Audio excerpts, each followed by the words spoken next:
तो यह सवाल है कि सर हम 60 साल से रह रहे हैं, अब जमीन का मालिक हमको हटा रहे हैं, तो प्लीज कोई उपाय बताइए। देखिए, हम आपको बता दें, सबसे पहले कोई भी जमीन अगर आपके कब्जे में है और आप जो है 60 साल से उस पे रह भी रहे हैं, तो आप उसको प्रूफ करने के लिए आप अपना दस्तावेज में जो आपका आइडेंटिटी प्रूफ है, जो आपका बिजली का बिल है, जो आपका राशन का बिल है, वो एक प्रूफ के तौर पे आप दे सकें कि आप लंबे समय से रह रहे हैं। और उस बीच में जो 60 साल का समय आप जो रहा है ना, या 12 साल का समय जो है टाइम पीरियड आप दिखा सकें कि आप जो है उसके बीच में संपत्ति का मालिक जो है वो संपत्ति पे किसी प्रकार का कोई कानूनी प्रक्रिया नहीं किया है। अब सवाल ये उठता है कि ऐसा करने से होगा क्या। देखें, ऐसा करने से सिर्फ आप जो है एडवर्स पोजीशन का दावा कर सकते हैं। अब ये डिपेंड करता है वहां पर कोर्ट के ऊपर कि वो आपको मालिकाना हक देंगे या हटा देंगे। बहुत ऐसे मामले आए हैं जहां पर मालिकाना हक मिला भी है, बहुत जो है अधिक ऐसे मामले आए हैं जहां पर जो है जो संपत्ति का सही मालिक है उसको वो संपत्ति वापस प्राप्त हुआ है। तो वो डिपेंड करता है कि उसमें आपका क्या कंडीशन है, आप अपने केस को जो है आपको आपका जो भी डिटेल है वो क्या है, तो उसको जानने के बाद, उसको देखने के बाद ही जो है कोर्ट का एक फाइनल डिसीजन होगा। लेकिन हम आपको एक तरीका बता दिए कि आप इसको फॉलो करके आप भी मालिकाना हक का दावा कर सकते हैं, आप भी एडवर्स पोजीशन का दावा संपत्ति के मालिक के ऊपर कर सकते हैं अगर वो आपको हटाना चाह रहे हैं। तो क्या कहते हैं, डिपेंड करता है कि कोर्ट का जजमेंट अगर आपके पक्ष में होता है तो आप नहीं हटेंगे, आपको मालिकाना हक प्राप्त होगा।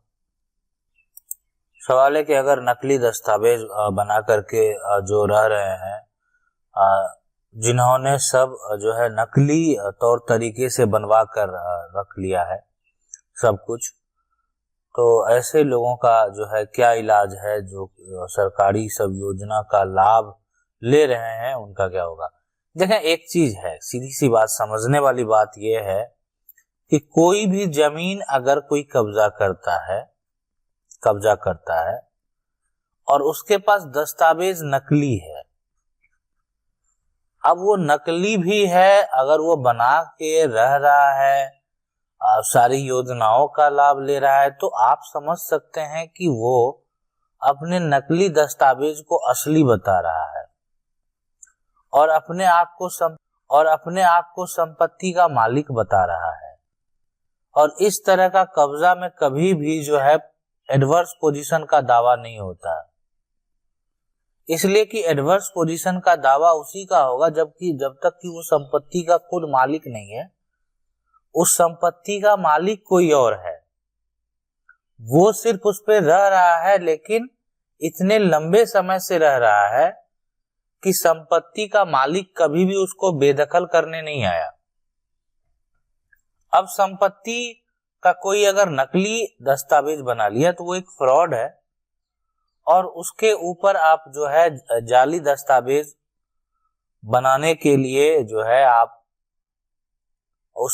उस पे जिस प्रकार की धाराएं हैं, 420 का केस, ये सब जो है आप करके उसको सजा दिलवा सकते हैं, और साथ में अपना जो भी आपका जमीन है जो कब्जा की, आप उसको वापस भी प्राप्त कर सकते हैं। सवाल है, सर मेरा जमीन का कोई रजिस्ट्री 5 धूर किया गया लेकिन कब्जा 12 धूर पे है, और जो है यहाँ पर पूरे पे घर बना है, क्या हमें ये जमीन मिलेगी? और उनका अभी तक दाखिल खारिज नहीं हुआ है। ये बात 30 साल से है। देखें, अगर आपकी जमीन है, अगर मान लेते हैं 5 धूर जो है वो एक तरह से रजिस्ट्री किया गया है, तो कब्जा तो उस व्यक्ति के द्वारा 12 धूर पे कर लिया गया है। अब सवाल ये उठता है कि बिल्कुल ये जमीन, अब वो जमीन 30 साल से रखे हुए है या 40 साल से रखे हुए है या 100 साल से रखे हुए है, वो जमीन आपको वापस मिल जाएगा। अब ये सवाल उठता है कि कैसे मिलेगा। तो आप क्या करेंगे, जो आपकी संपत्ति है उसके ऊपर टाइटल सूट का दावा करेंगे। टाइटल सूट का दावा करेंगे कि आपकी जो संपत्ति है उसको कब्जा कर लिया गया है। जो आपकी संपत्ति है वो संपत्ति आपका है, जो जिसपे ये है आप दिए हैं उसको, वो 5 धूर है। तो ये लगता है हम किसी को दे रहे हैं लेकिन वो जानबूझकर अधिक कर रहा है, तो यहां पर तो कोई भी एडवर्स पोजीशन का दावा नहीं होगा, काहे कि वो खरीदा और उससे अधिक संपत्ति को कब्जा कर लिया। तो इसलिए जो है कोर्ट के द्वारा आदेश होगा, जमीन का जो पूरा एक तरह से नापी यानी मेजरमेंट कराया जाएगा कि कितना एरिया में किधर जो है उसके कागज के अनुसार संपत्ति है, और उसके अलावा किस साइड क्या क्या प्रॉपर्टी है।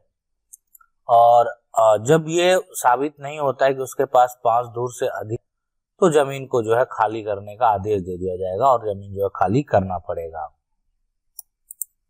सवाल है कि एक पिता के 2 बेटे हैं, क्या पिता एंसेस्ट्रल प्रॉपर्टी को बेच के सेल्फ एक्वायर प्रॉपर्टी खरीद के एक ही बेटे को गिफ्ट कर सकता है?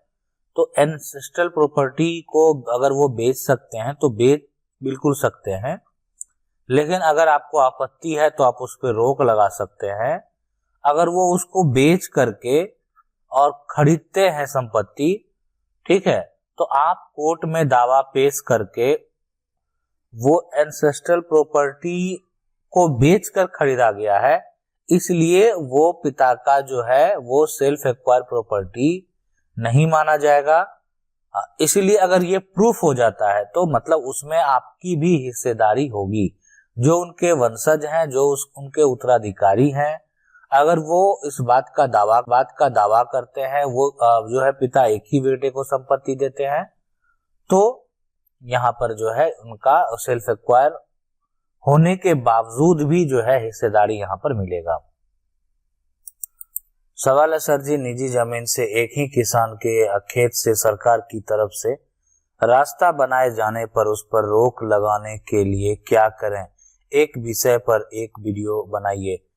बिल्कुल आगे जो है इस पे हम डिटेल से भी बताने का प्रयास करेंगे, लेकिन अभी अगर कोई आपकी निजी जमीन है और सरकार की तरफ से रास्ता अगर उस पर बनाया जा रहा है, ठीक है, तो अभी जो भूमि अधिग्रहण कानून है और इस पे हम पहले बनाए भी हुए हैं, अगर वो सरकार के द्वारा कोई सड़क निकाला जा रहा है, ठीक है, और तो आपकी जमीन तो नहीं जा रही होगी, और लोगों की जमीन, और लोगों का अगर सहमति है, आप उसमें अगर मतलब 80% लोग अगर सहमत है ना, तो 20% अगर सहमत नहीं भी है तो सरकार वो जमीन ले लेगी। हाँ, लेकिन अगर सरकारी रास्ता बन रहा है, जमीन आपकी है, तो आपको सरकार के तरफ से मुआवजा दिया जाएगा। बिना मुआवजा का जो है सरकार वो जमीन नहीं ले सकती है। सवाल है सर, हमने 25 सालों से किराए पे दुकान दे रखी थी, दुकानों का टैक्स हम भरते हैं, बिजली का बिल हमारे नाम से है, कागज मेरी माताजी के नाम से है, वो विधवा है, अब हम अपनी दुकान पे अधिकार चाहते हैं तो वो खाली करने से मना कर रहा है।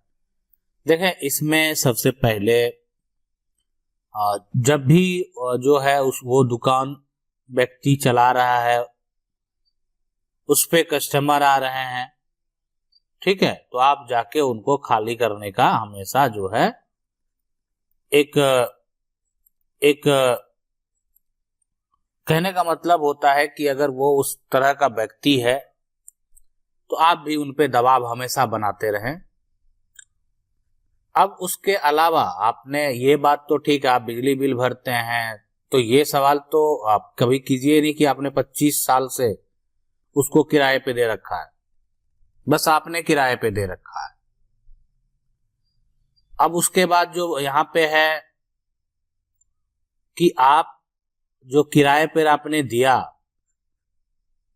ठीक है, और जो आपने किराया तय किया वो किराया आपको नहीं मिल रहा है, या आपका एग्रीमेंट पीरियड, अगर आपने एग्रीमेंट करा लिया था, कभी भी पुराना भी एग्रीमेंट होगा तो वो एग्रीमेंट भी बहुत मायने रखता है। तो आप जो है इसमें एसडीएम हो गया, और पहले तो थाना में भी आपको एफआईआर करना है, ठीक है, एफआईआर करना है। उसके बाद एसडब्ल्यू भी आपको आवेदन करना है, डीएसपी के पास भी आप चाहें तो आवेदन दे दें। तो ये जो है ना सारा प्रक्रिया आपको करना चाहिए पहले। उसके बाद देखें न्यायालय में भी विकल्प है, लेकिन यहाँ पर ये इस मामले के लिए आपका यहीं से सारा सॉल्यूशन है। उस व्यक्ति को नोटिस जाएगा कि भाई आप जो है एक तरह से उनकी दुकान है, जब वो आदेश कर रहे हैं तो आप खाली क्यों नहीं कर रहे हैं। तो बिल्कुल ये जो है एक तरह से आपके फेवर की बात होगी और आपको दुकान मिलेगा। इसलिए देखें दुकान पे आपका टाइटल है, अब वो आपसे कोई नहीं ले सकता, इसलिए कि आप बिजली का बिल भर रहे हैं, इसलिए कि आपकी वो माँ के नाम से है या आपके नाम से भी रहता तो वो संपत्ति का पूरा पूरा टाइटल आपका बनता है, आपका राइट बनता है। कुछ इस टाइप प्रवृत्ति के लोग होते हैं जो कि इस तरह का कार्य करते हैं। अगर मान लेते हैं कि ठीक है वो अभी खाली नहीं कर रहे हैं, लेकिन अगर बोलेंगे कि हम दुकान ले लेंगे 1-2 मंथ में खाली करेंगे तो वो एक अलग मैटर होता है। लेकिन अगर ये कहना कि हम दुकान को खाली नहीं करेंगे मतलब एक अपने आप को वर्चस्व दिखाना, तो आपको ये एक्शन लेना चाहिए। आशा करते हैं वीडियो अच्छा लगा होगा।